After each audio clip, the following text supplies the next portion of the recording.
누구에게나 다가올 노후.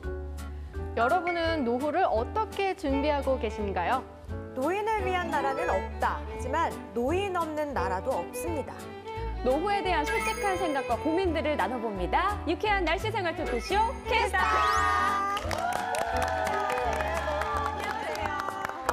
또 이제 때이른 추위가 왔다가 물러났다가 변덕스러운 날씨가 계속되고 있었는데 네. 그런데요, 제가 달력 보고 깜짝 놀랐잖아요. 네요. 이제 2015년이 달랑 2장. 이제 우리 한 살 더 먹을 날이 이제 불과 며칠 안 남았어요. 어머나. 이렇게 서글플 때가. 무서워요. 금방 마흔 될 것 같아서. 그렇죠. 네. 아니 이게 겁나더라고요. 어른들이 그런 얘기 하잖아요. 10대 때는 뭐 시속 몇 킬로로 가고 뭐 이런 얘기 하는데 맞아요. 정말 시간이 빨리 가는 것 같아요. 나이 들면 들수록. 네. 그죠? 자, 오늘요 주제가 바로 노후입니다. 노후. 노후의 사전적 의미가요. 늙은 뒤, 늙어진 뒤라는 뜻이거든요. 그러네요. 늙을 노의 뒤후니까. 그러니까요. 우리 캐스터들은 노후 준비 좀 미리미리 하고 계신가요?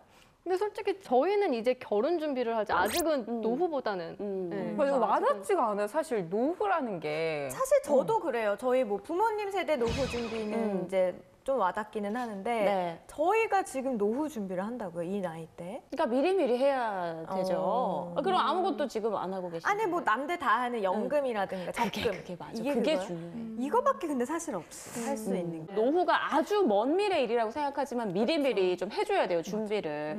지난 10월 1일이 유엔이 이제 선정한 세계 노인의 날이었다고 해요. 그래서 그 유엔 산하 단체인 헬프 에이지 인터내셔널이라는 곳에서 세계의 그 노인 복지를 위한 점수가 어느 정도인지 한번 매겨봤는데 네. 우리나라가 최하위 수준이었다고 합니다. 그래요. 진짜 4개의 영역을 딱 정해가지고 했는데 첫 번째가 이제 소득의 안정성, 두 번째는 건강 상태, 세 번째는 고용 및 교육, 그리고 네 번째는 어떤 사회 환경 이렇게 딱 정했는데 96개국 중에 우리나라 글쎄 60위를 차지했다고 해요. 그리고 작년에는 50위였는데 1년 사이에 10계단이나 하락했다고 해요. 아니 그래도 우리나라가 경제 규모로도 세계 13위고 또 이제 소득 수준 31인데 그에 반해서 노인 복지는 정말 너무 뒤떨어져 있네요. 맞습니다. 그리고 이제 조금 더 가슴 아팠고 아 뭔가 진짜 이거는 아니다 싶었던 게 뭐냐면 노인의 소득 안전성 부분에서는 96개국 중에 82위였다고 해요. 주변 아시아국들 예를 들면 뭐 태국, 베트남, 중국들 이런 아시아국들보다도 오히려 우리나라가 더 낮았고요. 어느 나라랑 비슷했냐면 르완다나 우간다 같은 이 아프리카 최빈국 이런 국가들이랑 순위가 엇비슷했다고 하더라고요. 그러니까 그만큼 우리나라 노인들의 그 지갑 사정이, 경제 사정이 많이 안 좋다는 얘기죠. 그렇죠, 그렇죠. 그렇기 때문에 우리나라 그 노인들이 오랫동안 일을 해야 된다고 합니다. 네. 2014년 통계청이 발표한 이 연령대별 고용률을 살펴보면요. 60에서 64세의 고용률이 58.3%, 그리고 20대가 57.4%로 0.9%가 오히려 노인이 더 많아요. 이게 1963년 경제활동 인구조사 이래 시작한 이래 처음 있는 일이라고 합니다. 이 돈을 버는 목적이 생활비 부담이잖아요. 그래서 정말 일을 하지 않으면 생계를 유지할 수 없다는 그런 가슴 아픈 현실이 반영이 되어 있는 거죠. 그러네요. 그러니까 먹고 살기 위해서 나이가 들어도 계속 일을 한다는 건데 사실 요즘도 보면은 그 폐지 같은 거 주우면서 하루하루 근근히 살아가는 어르신들 흔히 볼 수 있잖아요. 맞아요. 저는 특히 정말 눈이 오거나 비 오는 날에도 힘들게 리어카 끌고 다니시는 분들 보면 정말 마음이 정말 아프죠. 마음 아파요. 근데 이 경제적인 가난도 문제인데 사실 정신적인 가난도 상당히 문제거든요. 네, 맞아요. 근데 2015년 세계 노인복지 지표에 보면 노인 건강 상태 영역에서는 중위권이었고 특히 수명 부분은 상위권이었어요. 근데 이 정신 건강 부문은 최하위였다고 합니다. 그러니까 이게 수명은 계속해서 늘어나고 있는데 돈은 없으니까 정신 건강이 좋을 리가 없죠. 항상 불안하고 그럴 거 그렇죠. 아니에요. 그러니까 말년이 행복하지 않다는 얘기잖아요. 네. 그리고 좀 솔직히 좀 창피하네요. 좋은 게 1위면 좋을 텐데 안 좋은 게 사실 지금 다 저희가 막 랭킹돼 있네. 맞아요. 그러니까 자신의 삶에 이제 의미가 있다고 생각하는지 여부를 묻는 심리, 그리고 정신적 삶의 만족도 평가에서도 90개국 중에서 88위로 어머나. 정말 최하위 수준이었대요. 그리고 자살률도 인구 10만 명당 65명에 가까운 수준으로 정말 세계 1위였다고 너무 하더라고요. 불명예스럽네요. 아니 우리가 생각했던 것보다 훨씬 더 좀 심각한 것 같네요. 그러네요. 노인들의 행복 지수가 이 정도로 네. 낮았다니 좀 놀라운데 우리나라가 이제 다가오는 2050년 되면은 인구의 37%가 65세 이상이 되는 초고령 사회로 접어든다고 해요. 그런데 이렇게 노인 복지에 대한 수준은 너무 미미한 게 아닌가 해서 좀 걱정이 되는데 네. 그 주변에 그 복지 국가라고 하는 소위 말하는 선진국들은 좀 보장을 어떻게 하고 있는지 궁금하네요. 네, 아까 그 2015년 세계 노인 복지 지표에 따르면요. 1위가 스위스, 그리고 2위가 노르웨이, 그리고 3위가 스웨덴. 이렇게 복지 국가 하면은 이제 상위에 거의 그 북유럽 국가가 랭킹이 돼 있어요. 그러니까 우리가 딱 복지국가 생각하면 떠오르는 국가들이잖아요. 맞아요. 스위스, 스웨덴, 뭐 그쵸. 노르웨이. 그러니까 그런 국가들이니까 노인 복지도 굉장히 잘 되어 있을 것 같아요. 한 예를 보면 한 스웨덴 같은 경우에는 전체 국가 예산 중에 3분의 1이 사회복지 비용으로 쓰인다고 합니다. 그래서 무상 교육이라든지 의료, 그리고 노후를 준비하기 위한 거주 공간과 요양시설까지 마련이 돼 있어요. 그리고 67세 이후에는 이 임금과 소득과 관계없이 모든 노인들이 동등한 기초연금을 받을 수 있고요. 또 근로기간 중에 가장 높았던 15년간의 임금을 표준으로 해서 추가 부가연금까지 받을 수 있게 돼 있는 거죠. 아니 근데 그러면 굉장히 세금을 많이 낼 것 같은데 젊을 그치, 때 그치. 많이 내긴 그치, 하겠네요. 그렇죠. 이 젊은 시절 소득의 상당 부분이 세금으로 나가긴 합니다. 그런데 이게 가능한 이유가 이 세금을 많이 내도 충분히 생활이 가능한 또 임금을 받을 수 있는 거죠. 그래서 이게 하루 사이에 생겨난 게 아니고 100년이라는 시간 동안 차츰차츰 이 제도가 마련이 된 거예요. 복지 시스템이 안착이 됐습니다. 처음에는 이 처음부터 경제적 여건이 좋아서 시작된 건 아니지만 이게 차츰 임금 문제라든지 증세 부분을 조정하면서 오늘날에 이르게 된 겁니다. 가야겠네요. 북유럽 가야겠네. 네, 네. 집만 북유럽 스타일로 꾸밀 게 아니에요. 아니 정말 근데 요즘에 좀 깨어있는 분들이 예전에는 뭐 미국이라든가 캐나다 이런 쪽으로 이민을 많이 갔다면 북유럽 국가들로 이민을 가는 사람들이 많이 늘었다고 실제로 하더라고요. 저는 아이들을 위해서도 북유럽 같은데 교육 어. 여건도 굉장히 좋으니까. 맞다. 그럴 것 같아요. 이러다가는 북유럽으로 가는 분도 굉장히 더 많아지겠는데요? 사실 근데 이런 얘기 들어봤더니 우리나라 같은 경우에는 공적 이전 소득, 그러니까 뭐 연금이라든가 보험 뭐 이런 걸로 받는 소득이랑 사적 이전 소득, 예를 들면 부양을 통해서 얻게 되는 자식들이 소득. 주는. 그쵸. 그게 이제 거의 비슷해요. 근데 이런 북유럽 국가들, 노인 정책이 잘 돼 있는 복지 국가들 같은 경우에는 사적 이전 소득이 거의 없다고 해요. 네. 그 전문가들이요, 아시아가 지금 현재 역사상 유례없이 빠른 속도로 고령화가 되고 있기 때문에 하루빨리 이런 북유럽의 모델을 좀 빨리 차용을 해야 된다, 그쵸. 끌어와야 된다라고 이야기를 하고 있는데요. 네. 좀 당장에 좀 경제적으로 좀 많은 돈이 들어가더라도 시급한 문제인 만큼 또 노인들의 행복한 나라를 만들어내는 노력이 필요할 것 같습니다.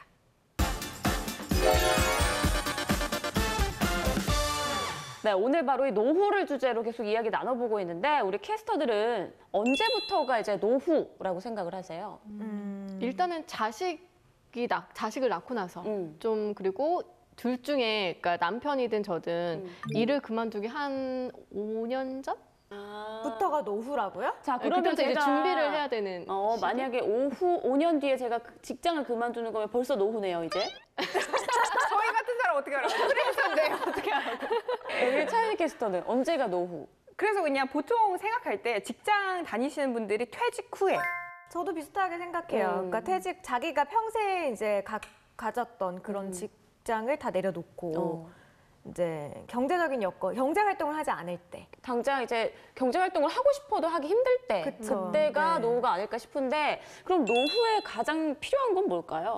아무래도 그냥 돈이겠죠? 그렇죠? 생활비는 분명히 있어야 되겠고 그리고 저는 외로울 것 같아서 친구, 그리고 친구가 아니라면 강아지라도 외로움을 달래줄 강아지 바보예요. 이름이 벤지죠? 맞아요. 벤지. 그러니까 우리 회사 사람들은 다 알아요, 벤지를. 네. 그러니까 자식 낳을 생각을 해야지 그렇게 강아지가 있어야 된다 그러면 어떻게 노후해. 아니 근데 정말 강아지가 정말 반갑게 맞아주기 때문에 사랑을 받고 주고 하는 그 존재가 참 필요한 거죠, 그쵸, 노후에. 그쵸, 그쵸. 그런 의미에서 저는 이제 자식들. 자식이 필요하다. 네. 많은 자식들. 얼마나 낳을 생각이세요? 저 한 4명? 진짜? 네, 아들 둘, 딸 둘. 정말이요? 네. 저도 그게 꿈이었는데 지금 3명으로 줄었어요. 근데 제가 이제 네. 키도 작고 그래가지고 네. 새쌍둥이 나면은 아기가 목까지 올라갈 수 있어요. 입에서 나올 수도 있겠네요. 입으로 나올 수도 있기 때문에 거기는 무리고요. 네. 근데 노후 준비는 사실 빠르면 빠를수록 좋다고 하잖아요. 정말 돈이 꼭 필요하고 보험, 연금도 넣어야 되고요. 또 전문가들이 무엇보다 강조하는 게 이제 나이 들면 넓은 집은 필요가 없다. 좁은 집이더라도 자신의 집이, 자기가 소유하고 있는 집이 꼭 있어야 큰 지출을 막을 수 있다라고 얘기를 하더라고요. 그거는 진짜 맞는 말 같아요. 그리고 또 한 가지 있는 게 요즘은 무병장수가 아니고 유병장수의 시대다라고 맞아요. 하잖아요. 오래 살기는 하지만 병을 피해갈 수가 또 없어요. 그래서 요즘 보험 상품이 굉장히 여러 가지가 있는데 간병보험 상품도 있다고 해요. 그러니까 늙어서 이제 자식들한테 더 이상 이제 뭔가 부담을 주기 싫으니까 간병인을 그렇게 써가지고 근데 또 간병인도 큰 돈이 들어가잖아요. 그래서 보험을 들어서 이제 간병인을 쓰기도 하고 그리고 뭐 개인 연금이나 그리고 제2의 인생을 위한 어떤 또 다른 직업을 갖기 위한 투자? 예를 들면 뭐 이제 교사 생활을 하셨던 분들은 동아구연 자격증이 또 있다고 해요. 그래서 이 자격증을 따서 재취업을 한다든가. 것 같아요, 우리 윤유라 캐스터. 옛날에 제가 또 학교 다닐 때 초등학교 동아구연 대회 나가면 1등하고 그랬어요. 잠깐 보여줘요. 아유, 뭐 아니, 근데 목소리가 되게 어울릴 것 같아요. 그러니까. 신청이 언니에게 신청이 언니 안녕? 난 유라라고 해. 제가 진짜 이렇게 했어요. 얘기를 꺼내는 게 아닌데 또 오늘도 시청자 언니가 여러분. 인당수에 폭 빠져버렸을 땐 나도 어떻게 하실 거야? 예, 죄송합니다. 예. 제가 소름 끼치네요. 이런 거 나중에 제2의 직업으로 네. 하셔도 그래서 정말 목 좋을 것 관리 같아요. 잘 해두려고요. 그러네요. 네, 동아구연을 이렇게 하시는 분들도 계시고 또 뭐 아동미술 지도사 같은 경우나 학교폭력 예방 지도사 이것도 역시 자격증이 있다고 하더라고요. 그래서 여러 가지. 제2의 인생을 위해서 새로운 자격증을 취득하는 아주 열심히 사시는 노인분들이 많다고. 뭐 자격증 그러면- 있는 거 있으시잖아요. 그러니까요. 저는 그냥 뭐 교사 자격증밖에 없어요. 영어랑 알아보고. 입만 열면 자랑이네 아주 그냥. 또 일자리를 원하는 분들은 백세누리라는 홈페이지가 있거든요. 그곳에 들어가면 나이 어떤 제한 없는 일자리나 인턴을 구할 수 있다고 하니까 참고를 해보시는 것도 좋을 것 같아요. 자, 그러면 저랑 유승민 캐스터가 이번에는 그 네. 노후 준비를 할 수 있는 구체적인 팁을 또 준비를 했잖아요. 오늘은 맞아요. 또 두 분이 준비하셨네요. 네. 그럼요. 와. 준비해 저희가, 주세요. 네. 짜자잔! 준비를 이렇게 해봤습니다. 네, 성공적인 노후를 위한 6계명 이렇게 음. 했는데 사실 저희가 1, 2번 같은 경우는 앞에서 계속 얘기했던 거예요. 맞아요. 그래서 그냥 뜯을게요. 짜자잔! 자, 건강 아무나 늙는 것은 아니다. 돈 없으면 늙어서 더 서럽다. 와닿네요. 이게 네. 진짜 저는 와닿는 것 같아요. 맞아요. 저희가 아까 말씀한 대로 이제 좀 노후 자금을 마련을 해야 되는데요. 이제 본격적으로 세 번째 거부터 뜯어볼게요. 네. 짜자잔! 자녀와의 관계 재정립하라. 재정립하라. 사실 여기는 두 가지 의미가 있어요. 먼저 첫 번째는 자녀로부터 독립을 해라 이건데 네. 노후에도 계속 자식을 뒷바라지하는 경우가 있거든요. 근데 사실 주택도 노후 자금이에요. 그죠? 그리고 절대로 그래서 물려줄 생각을 하지 마시고요. 자녀 교육비 지출도 현재 이제 사정에 맞게 이제 가능하면 그렇게 하시는 게 좋겠습니다. 그리고 이제 두 번째로는요. 늦기 전에 자녀와 대화를 하라 이런 의미입니다. 특히나 이렇게 평생 동안 일 열심히 하신 우리 아버지들 가족 내에서 외톨이가 되는 경우가 있잖아요. 저희 같은 경우는 딸만 둘이거든요. 그래서 가끔씩 아빠가 이런 표현 해도 될지 모르겠지만 좀 불쌍할 때가 있어. 저도 그래요. 저도 자매여가지고 사실 엄마랑은 친구처럼 지내잖아요, 딸들은. 그러니까 엄마, 언니 막 셋이는 잘 뭉쳐서 맛있는 것도 먹고 쇼핑도 하고 하는데 이제 아빠만 빼놓고 그러니까는 좀 소외감을 느끼시는 둘 것 다 같아요. 둘째 딸이죠, 막내 딸. 네. 어땠어? 이제 지금부터라도 자녀의 관계를 좀 재정립할 때가 된 것 같습니다. 네. 그리고 네 번째, 배우자와의 관계, 나 홀로 보내는 노후, 행복은 없다. 이게 결혼하면 사실 정말 배우자밖에 없대요. 진짜 맞는 것 같아요. 맞는 것 같아요. 네. 황혼 이혼 건수가 그렇게 늘고 있다고 해요. 2004년도에는 4,600건이었는데요. 작년에 2014년에는 1,300건으로 10년 동안 2배 이상 늘었다고 해요. 황혼 이혼이. 네. 그리고 60대 이상의 그 남성분들의 이혼 상담 건수도 증가를 했다고 합니다. 어머나. 이제 좀 일 은퇴 이후에 고립된 삶을 살고 있고 또 돈 못 벌어서 뭐 사람 취급 안 한다거나 이런 이런 가슴 아픈 또 현실. 이게 좀 약간 연결되는 부분인 것 같은데 네. 이제 자식들과의 관계와 더불어 배우자와의 관계, 그러니까 화목한 과정을 이루면은 이 노후도 이제 좀 행복할 수 있다라는 얘기겠죠. 네. 맞아요. 지금부터라도 좀 가사의 일을 분담해서 한다던가 아니면 같이 취미 생활을 하면은 저는 좀 좋을 것 같아요. 맞아요. 나중에 남편이랑 어떤 취미생활 같이 하고 싶으세요? 그냥 산책만 해도 좋을 것 같아요. 평생 산책을 마냥 걸을 순 없잖아. 그냥 여행. 여행하려면 또 돈이 있어야 돼. 맞아, 그래. 맞아. 그렇죠. 돈 많이 버는 남편 만나야지. 결국에는 맞아. 돈으로 끝나네요. 기승 전 돈으로. 네. 자, 다음으로 이제 제가 이어서 할 건데요. 5번 좀 뜯어볼까요? 네. 따라단. 사회 참여와 취미로 삶을 넓혀라라는 얘기인데 사실 노후에는 정말 딱 중요한 게 두 가지. 물론 돈도 있지만 친구와 취미 생활이에요. 맞다. 정말 이제 노후가 되면은 자신이 이제 중년기부터 좀 준비하는 게 좋은데 자신이 좋아하는 게 뭔지 또 배우고 싶은 게 뭔지 이런 걸 찾아서 취미 생활도 하고 뭐 봉사 활동도 하고 배우러 다니고 또 거기 안에서 친구들도 사귀면서 좀 삶의 영역을 이렇게 넓히는 게 아주 중요할 것 같습니다. 봉사활동 생각 못 해봤는데 진짜 좋을 것 같아요. 그렇죠. 나이 들어서 의미도 있고 네. 좋을 것 같고. 자, 마지막을 또 뜯어볼게요. 네. 따라단.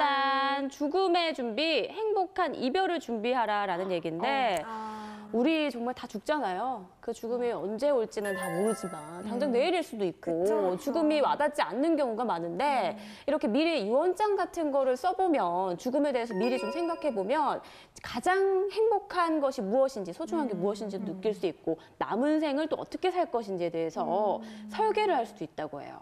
자, 그래서 저희 작가님이 우리 숙제를 줬잖아요. 아, 나 이거 하기 싫다. 왜? 너무 어려웠어요, 사실. 근데 네. 진짜 다들 굉장히 진지해졌죠. 오. 자, 그럼 유언장 써온 거 한번 같이 한번 같이 해봐요. 없는데요? 쑥 들어오죠? 네. 자, 누구부터 해보는 게 좋을까요? 다들 좀 빽빽히 써온 것 같은데 우리 막내 유니 캐스터부터 한번 유언장 읽어볼게요.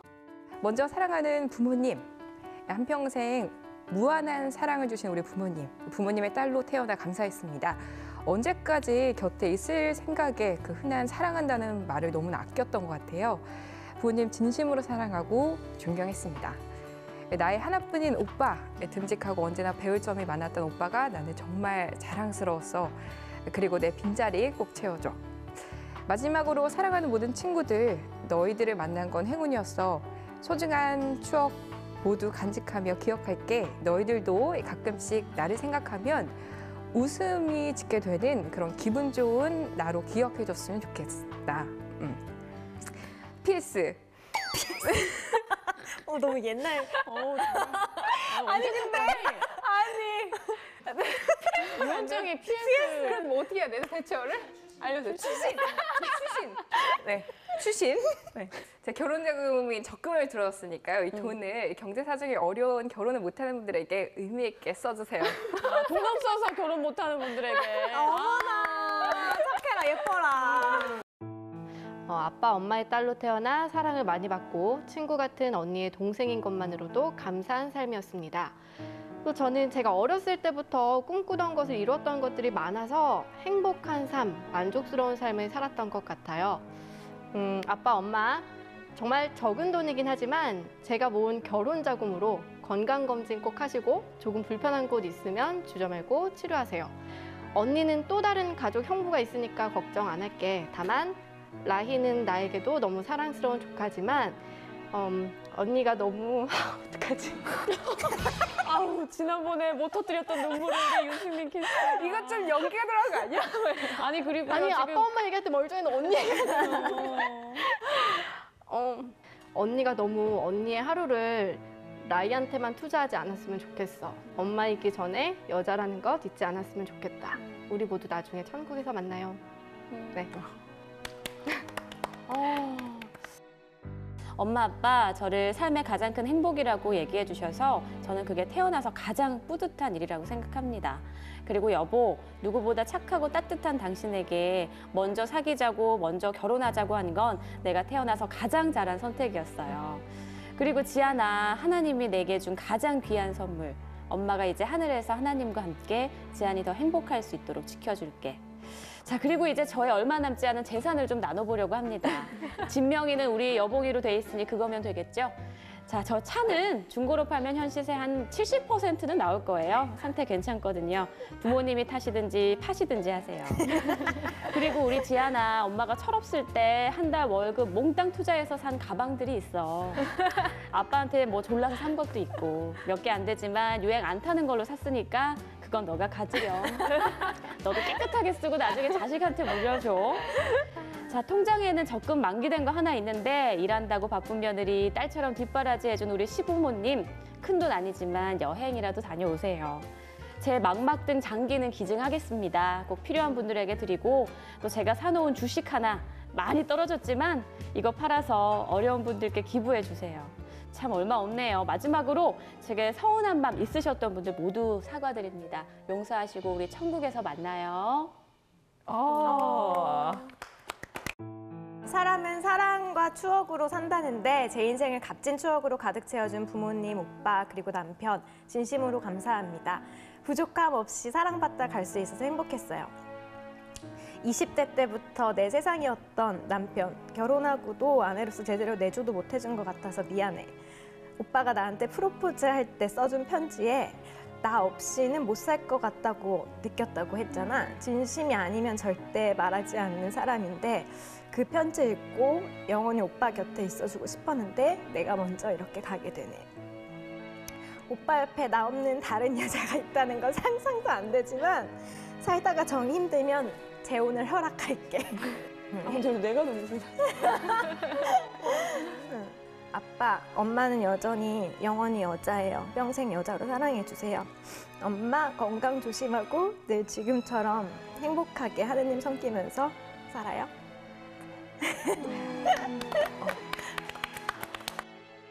나 오늘 이렇게 또 유언장 써봤는데 유언장을 써보면서 아 지금 나한테 가장 소중한 게 무엇이고 남은 생은 또 어떻게 살아야 할지 약간 방향이 더 잡히는 것 같다는 생각이 들죠. 우리 시청자분들도 이런 유언장 써보는 시간 좀 마련해서 좀 남은 노후 준비를 또 새롭게 할 수 있을 것 같다라는 생각이 듭니다. 자, 오늘 캐스터들의 수다 노후를 주제로 이야기를 해봤는데요. 오늘 스스로도 그렇고 정부도 도움이 돼서 좀 모든 노인이 행복한 그런 대한민국이 하루빨리 됐으면 좋겠습니다. 오늘이 모여서 미래가 된다라는 말이 있죠. 행복한 노후는 성실히 살아가는 오늘을 통해서 이루어지는 게 아닐까요? 저희는 다음 주에 더욱더 재미있고 유익한 수다 가지고 돌아올게요. 시청해주신 여러분 고맙습니다. 유쾌한 날씨 생활 토크쇼 캐스터!